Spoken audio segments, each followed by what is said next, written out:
Hey guys, it's Ben again, coming back at you with some calf tips and the best calf workout I have for building my massive calves. We're going to try to make Matt's calf as big as mine today. So first things first, you all know I'm a stickler for execution. If you're not doing it right, you're wasting your time.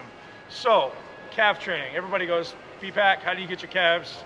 You know, are they genetically blessed? Of course they're genetically blessed at some level, but execution is first and foremost with everything we do. So before I teach you the workout, I'm going to teach you how to do it right. So first thing you guys need to know when you're thinking about calves, calves are an ankle extensor. They're plantar flexors. So when you look at my calves, they should be doing this. They should be pointing my toe. So if I was a ballerina, this is what I'm going to be doing. Everyone should be practicing to point their toe. Most people are doing something like more resembles this. So I don't want you guys rolling on the outside of your foot. I want you to point your toe. And if you guys all just do that at home, you can actually feel everything on the back of your legs should be nodding up.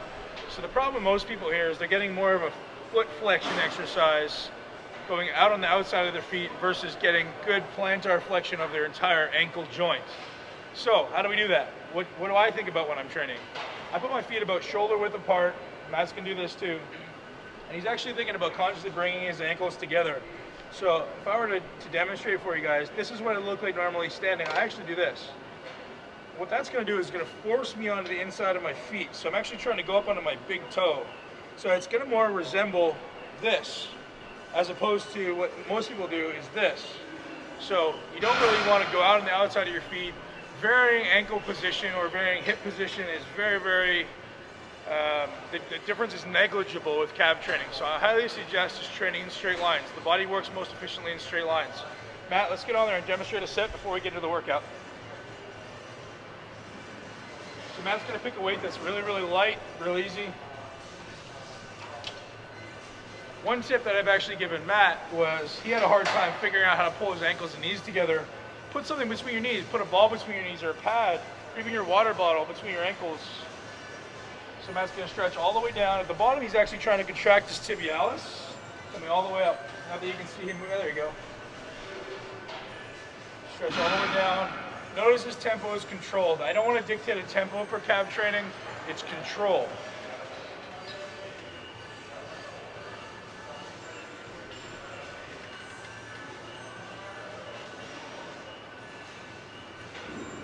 Good, that's enough, Matt. Okay, so here comes the workout. This is fun. I do this on my own all the time. It sucks, but it's going to teach you guys how to do this properly. What you can do is you can do 10 reps. You're going to rest 15 seconds. But while you're resting 15 seconds, you're going to do 10 to 15 body weight reps. So Matt's going to do his 10 reps on there. Instead of resting, he's going to step off the machine, just body weight from the floor. So what we do is we tap our heels on the floor. Don't spend any time on the floor. Back up. Tap, back up. Tap, back up. Notice I'm staying on the insides of my feet, pulling my ankles together. So what I'm doing here is I'm training the muscle in the shortened position. You're going to notice the contraction gets really, really intense. You notice the lactic acid accumulates a lot more because we're getting that muscle so short. So the knees are slightly bent. Whatever your knees are doing, it's consistent. I don't want a lot of knee movement. Just keep it consistent. Boom. Tap the toe down or tap the heel down, up. Tap the heel down, up. So what I'm trying to envision, if you can think about it, is trying to really bring up the lines under my calf. So I really get up on the tips of my big toe. Let's do 10 reps. Rest 15 seconds while you do it. We're going to do 100 reps. So Matt's essentially going to do 10 sets with very minimal rest.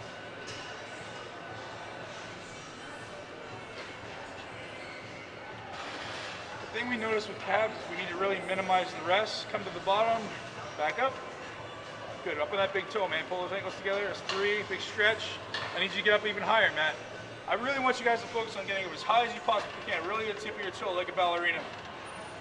I call Matt a ballerina while we're training together too, so he likes it.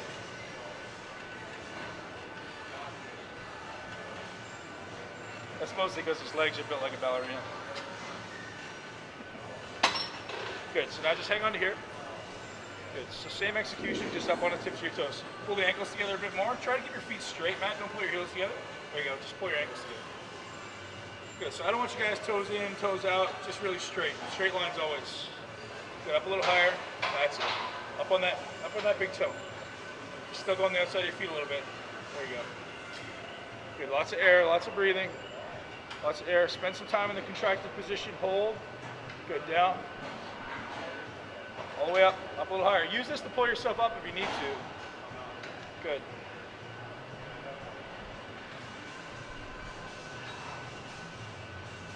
Okay, we're gonna jump right back in. I would suggest keeping the weight pretty light because it's gonna hurt. But what you're doing is, from my experience, by doing that body weight contraction and getting up really, really high, you're actually going to train your brain and train your nervous system to allow that contraction to happen a little more naturally. Most people don't ever get a maximum contraction on their calves because they're simply not able to. They're too weak. But by doing those body weight contractions between sets, it should be a lot easier to get up onto the tips of your toes to contract the maximum. Keep moving. Even if the reps are short, keep moving. Initiate with 10. Good. Down. 10 reps. Get some air. Lots of deep breathing, guys. Really breathe in through your nose, out through your mouth. Good. If you got to pull yourself up here, the goal is not to necessarily work the calves from this. The goal is just to get in that really short position. Tap down, back up. Good. Big toe, man. Pull those ankles together. There you go. Thank you.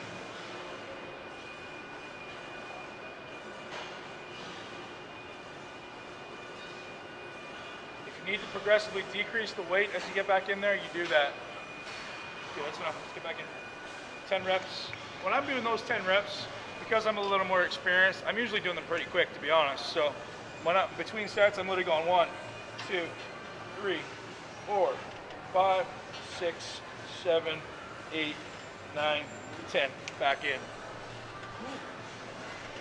You'll notice as you get stronger, it's a lot easier to do those body weight reps. All the way down, all the way up, man. Bigger stretch. 2. All the way down. Engage the calf. Good. Body weight. Let's bounce on these ones. Just get that really high. I don't need you to contract. I don't need you to initiate and squeeze the calf. I just need you to contract at the top. So you can use as much of your hands as you need to. Pull it up if you have to. Pull it up if you have to. Show off those calves, man. Matt wants to be a bodybuilder. Gotta build some big ass calves. All right, so what we're really going for here, guys, is get up on those toes, Matt. Good. So we're really trying to bring out that underside. Notice he's not even all the way up now. Get up a little bit higher, Matt. That's what we're looking for right there. You see those pop things really pop out. Really trying to get. That's what we need right there. So he's really trying to get up on the tips of your toes. Most people sell them so short and don't go all the way up, and that's really what makes a difference if you really want to bring up the gastrocnemius.